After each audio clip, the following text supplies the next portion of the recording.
So the last time and the time before that, we defined matrix multiplication, and what we're going to do now is we're going to look at the way that the parts of the two matrices combine, that to try to get some insight into how it works, kind of on a lower level, on a combinatorial level. So the check-in is a little bit of a preview of that, and maybe a little bit of a lighter day today.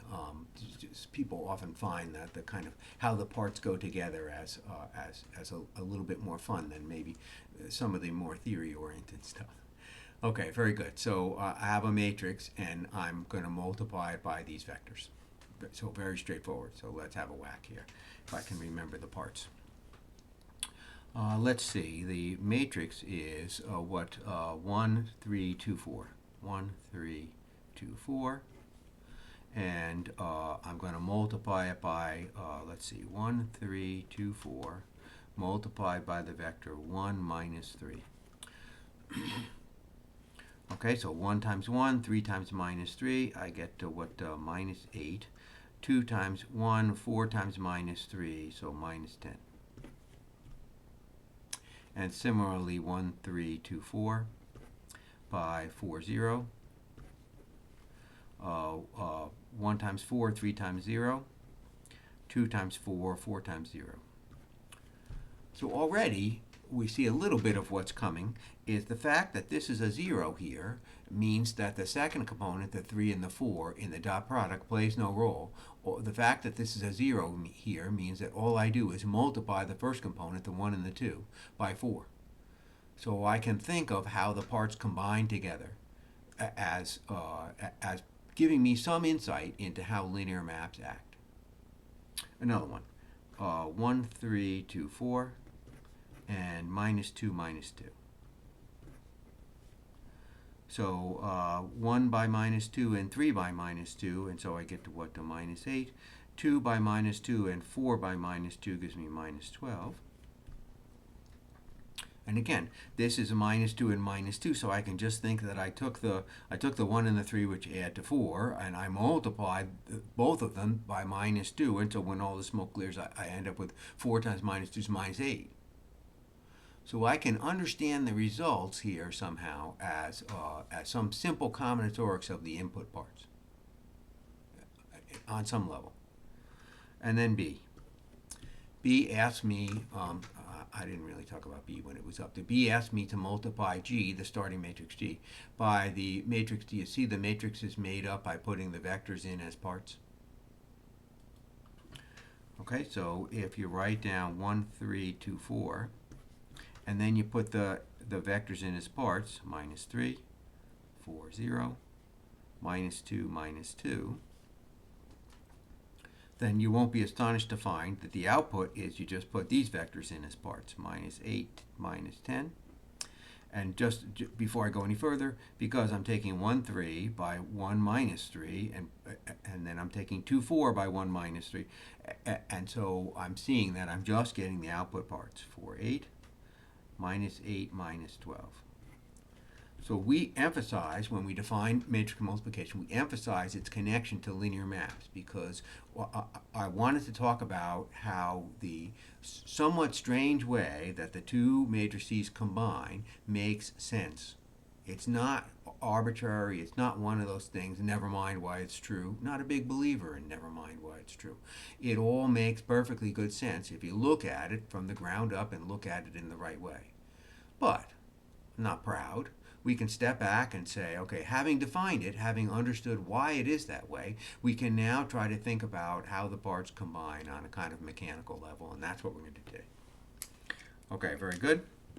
Let's see here. Let's bring up the material for the day. Okay, so we're thinking about the mechanics of matrix multiplication, and we're going to think about sort of how the parts combine, and on some level.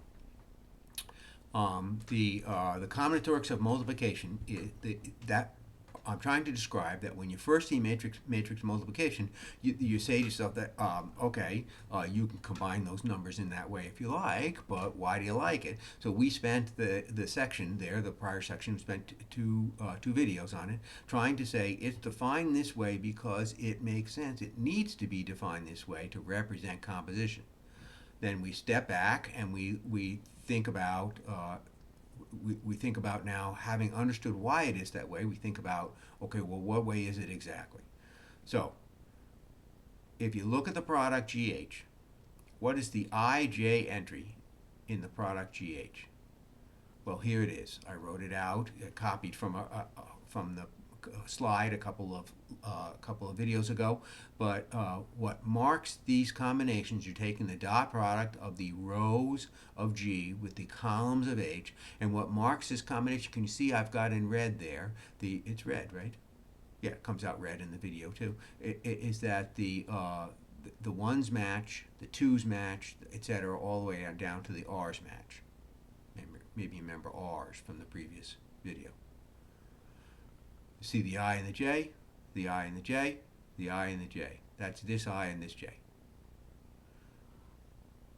And in this example, I have a second row and a third column. They combine to make the 2-3 entry. So I is 2, J is 3. You take the first thing from the second row, that's the 1 and the 1. First thing from the second row, combine it with the first thing from the second column, 0 times 6. Take the second thing from the second row, combine it with the second thing from the second column, that's this 2 and this 2.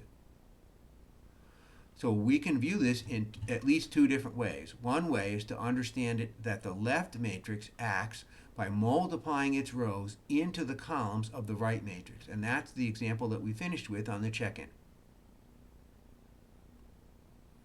Or it also will be fruitful for us to understand this as the right matrix is using its columns to act on the rows of the left matrix. And we'll look at them both ways. So the matrix on the left is acting row-wise. The matrix on the right is acting column-wise. So in a product of two matrices G and H, the columns of GH are, you take G times the columns of H. And again, that's what we saw in the check-in. The columns of GH are G times the columns of H, the matrix vector product, G times the columns of H. Or, if you like, it's perfectly correct to say that the rows of GH are formed by taking the rows of G times the rows of H. Excuse me, the rows of G times the matrix H. And that's simply the previous slide's picture. You can imagine that the 4, 5 and the 6, 7 are multiplying by the dot producting by the rows. Okay, now the way to sort of make sense of that theorem that we just saw is to break it down to very simple cases, and then put the very simple cases together. So that's what we're going to do. So a matrix that's all zeros except for a single one. That's a pretty simple case. A matrix that's all zeros except for a single one in the IJ entry is called the IJ unit matrix. Sometimes called matrix unit, but I'm going to call it the unit matrix. So here's the 2, 1 unit 2x3 matrix. So it's got a 1 in the 2, 1 entry. And I just put some matrix over here. And what you see is that the row of zeros, it makes 0, 0, 0. The second row has a 1, 0, 0. So 1 times 2, 0 times 5, 0 times 7. You're picking out the 2. 1 times 1, 0 times 6, 0 times 8. You're picking out the 1. 1 times 3, 0 times 4, 0 times 9. You're picking out the 3. So that matrix here, when acting from the left, copies row 1 of the multiplicand, the 2, 1, 3, into row 2 of the result. So it copies row 1 of the thing it's acting on. It picks out the 2, the 1, and the 3, and it copies it into the second row of the result. So it acts here on, well, I'm thinking of the unit matrix as acting on the matrix on the right. On the other hand, if I put the 2, 1 unit matrix on the right-hand side, what does it do? Why, it picks out a column. If you do this product here, you end up with the 4 and the 5 there. Let's just do, so if you take the row 3, 4 dotted with the column 0, 1, of course it picks out the 4. If you take 6, 5, the row 6, 5, and dot it with the column 0, 1, of course it picks out the 5. So if you put 2, 1, the 2, 1 unit matrix on the right, it will pick out column 2 of the first matrix, the matrix on the left, and put it in column 1 of the result. Okay?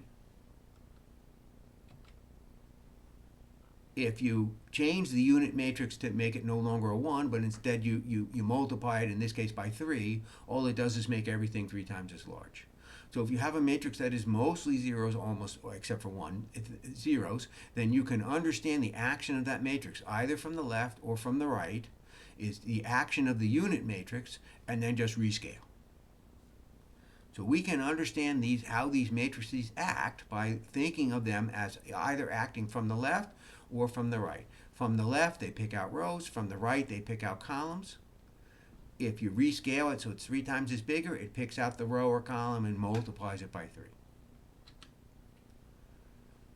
Moving up to the sort of next level of complexity here, what if you have more than one entry? So the main diagonal, or sometimes called principal diagonal, and often just simply diagonal, of a square matrix goes from the upper left to the lower right, and an identity matrix is a square matrix where every entry is 0 except for ones on the main diagonal.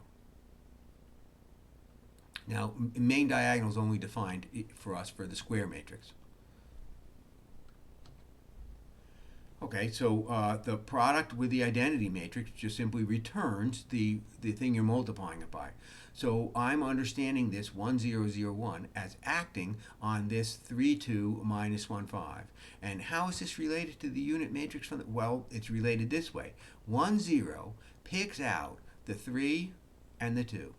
1, 0 by 3 minus 1 picks out the 3. 1, 0 by 2, 5 picks out the 2. So 1, 0 picks out the 3 and the 2. 0, 1 picks out the minus 1 and the 5. So the unit, this idea from unit matrices that it picks out rows is exactly what we're looking at here. If you pick out each row exactly, you do that with an identity matrix, and you just simply copy from the one place to the other. Okay, what does it do when it's acting from the right? It does exactly the same thing. 3, 2 by 1, 0 picks out the 3. Minus 1, 5 by 1, 0 picks out the minus 1. 3, 2 by 0, 1 picks out the 2. Minus 1, 5 by 0, 1 picks out the 5. So this identity matrix here or here, acting either from the right or from the left, picks out each entry and drops it back. In other words, leaves the multiplicand unchanged. All right, so just like with unit matrices, we thought, well, what happens if we change the number from 1 to something else? So, okay, there we go. A diagonal matrix is one that's square and has zeros everywhere that isn't the main diagonal, but on the diagonal are non-zero numbers, or some of them could be 0, also potentially non-zero numbers. What's it going to do? Well, I think you can guess what it's going to do. The 2, 0 will pick out the 3 and the 2 and multiply them by 2. The 0, 3 will pick out the minus 1 and the 5 and multiply them by 3. So that's what this diagonal matrix does, acting from the left. What does it do acting from the right? The 2, 0, well, the 3, 2 by the 2, 0 picks out the 3 and multiplies it by 2. Minus 1, 5 by the 2, 0 picks out the minus 1 and multiplies it by 2. It takes the column and multiplies it by 2. The 0, 3, it takes the columns and multiplies. The 0, 3 takes the column and multiplies it by 3. The 2 got multiplied by 3. The 5 got multiplied by 3. So again, we can understand these things acting either from the left or from the right. From the left, they act on the rows. From the right, they act on the columns. So we're starting with kind of relatively simple matrices, trying to understand the parts and how do they act, and of course we're building up to more and more complicated matrices. Next step up, since we can multiply the rows or the columns of a matrix by some number, next step up is to move them around. Permutation matrix is square and all zeros except for a single 1 in each row and column. That is, I'm going to pick out not necessarily that exact row or that exact column. I'll pick out whatever row or column I like. So here's an example. 0, 1, 0, 1, 0, 0, 0, 0, 1. That's like the identity matrix rows, except they're not in the identity matrix order. So instead of picking out the first row, this fellow's going to pick out the second row. And sure enough, there's 4, 5, 6. And here, in the identity matrix, this would be the first row, and it would pick out the first row. But here, it's not the first row, it's the second row. So it puts the 1, 2, 3 in the second row of the outcome. Down here, 0, 0, 1 picks out the third row and puts it in the third row of the outcome, unchanged. So this will swap the first and second rows. From the right, you won't be astonished to hear that it acts on columns. It swaps the columns. So, instead of the first column being 1, 4, 7, the first column is now 2, 5, 8 because this took the second column and dropped it into the first. And here took the first column, 1, 4, 7, and dropped it into the second, and the third column is unchanged. So it's called a permutation matrix because it permutes. It shuffles around either the rows or the columns, depending on which side it's acting. That's all. So we can move things around in these matrices, make them bigger or smaller, move them around from place to place by choosing either the appropriate row acting or column acting matrix. Can you do all of Gauss's method? And the answer, of course, is you can. Of course you can. The elementary reduction matrices, or just elementary matrices, result from applying a single Gaussian operation to an identity matrix. Let me go back to here. Think of this as being the identity matrix with one Gaussian operation applied. I swapped the first two rows. That gave me, if I took the identity matrix and swapped the first two rows, I get this. The action of this matrix is to swap rows. That's what this says. If you take the identity matrix and swap two rows, you get a matrix that performs that step. If you take the identity matrix and multiply row I by k, you get a matrix that will perform that step. Now, combining k times row I plus row j, you get a matrix that combines k times row I plus row j. So here's an example. Suppose I want to multiply the second row by 1/2. The regular Gauss's method step of multiplying the second row by 1/2, which is what we would have done first week of class, we would have done to this matrix right here. Okay, so you take the identity matrix and multiply its row by 1/2. Excuse me, its second row by 1/2. There you go. What about if I take this matrix down here and I want to take -2 row 1, add to row 3? Well, I write down the identity matrix. To the identity matrix, I apply the operation -2 row 1 plus row 3. And that's what I put here. That's this matrix right here, only done for this specific example. If you take this matrix and write it on the left and perform matrix multiplication, let's have a look. 1, 0, 0 picks out the 1, 3, 0. 0, 1, 0 picks out the 0, 2, 5. 2, 0, minus 1 does the following. It takes -2 times 1 and adds to 2. It takes -2 times 3 and adds to 1. It takes -2 times 0 and adds to 1. It does the Gauss's method step. That's what it does. The lemma says that the operations that we just saw, the matrices that we just saw, perform the required Gaussian reduction steps. That if H is related to G by taking row I and multiplying it by K, then that matrix from the left will perform that operation. If H is related to G by swapping two rows, then this matrix will perform that operation. If H is related to G by the relationship that K row I added to row J, then this matrix will perform that operation. And I wrote, for the proof, I wrote clear because you just do a couple of examples and you say, so, oh yes, that is clear. So we can perform Gauss's method. You could say, well, it's an awful hard way to perform Gauss's method. Okay, but nonetheless true. We can perform Gauss's method with these matrix multiplication steps, and that's the corollary. For any matrix H, if you give me a starting matrix H, I can perform Gauss's method via a sequence of matrix multiplications. First multiply H by R1, then multiply the result by R2, then multiply the result by R3, etc., all the way out to the result by capital R sub R. And I'll end up in reduced echelon form, if you like. You can just be in echelon form, but I'm going to happen to need reduced echelon form, so that's why I quoted the result the way I quoted it. Here's an example, but I wonder if I need an example. I took 1, 2, 4, 3 and did some Gauss's method steps to get the reduced echelon form. Minus 4 row 1 plus row 2, minus 1/5 row 2, minus 2 row 2 plus row 1, and I ended up with this reduced echelon form. I didn't include the intermediate matrices because do I need to? I'm claiming that I can do that as a matrix product. So here I did. There's the 1, 2, 4, 3. See it there?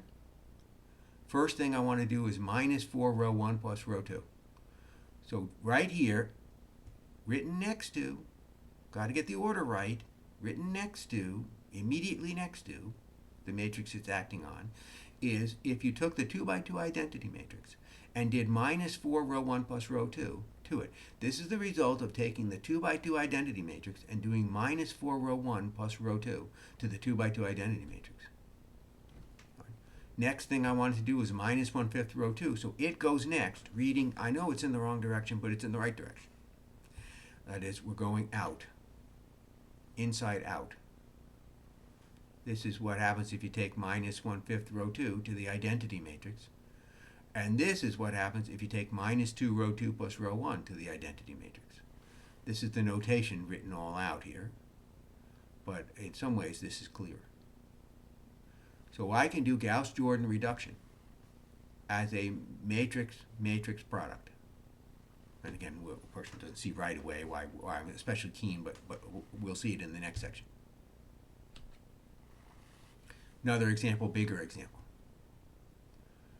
I wrote down an augmented matrix. I'm going to perform the Gauss's method steps. Minus 2 row 1 plus row 2. This is if you take the 3 by 3 identity matrix, it's got 1s down the diagonal, 0s everywhere else. You take the 3 by 3 identity matrix and you perform on it minus 2 row 1 plus row 2. You get this. When you do the mechanics of multiplying from the left, it affects the rows and it affects it in this way. Next step is to take this matrix, we would think to swap rows 2 and 3. Okay? So I swap rows 2 and 3 by writing down the identity matrix, except that it's got rows 2 and 3 swapped.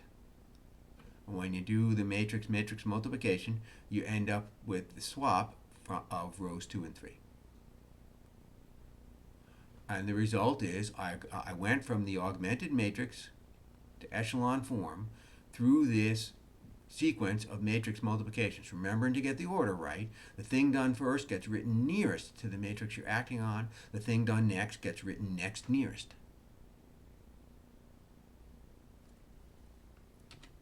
Okay, now for next time, we're going to use that result to be able to do matrix inverse. Matrix inverse is just like when you take sort of 7 times x equals 4, and you solve that equation by multiplying both sides by 1/7.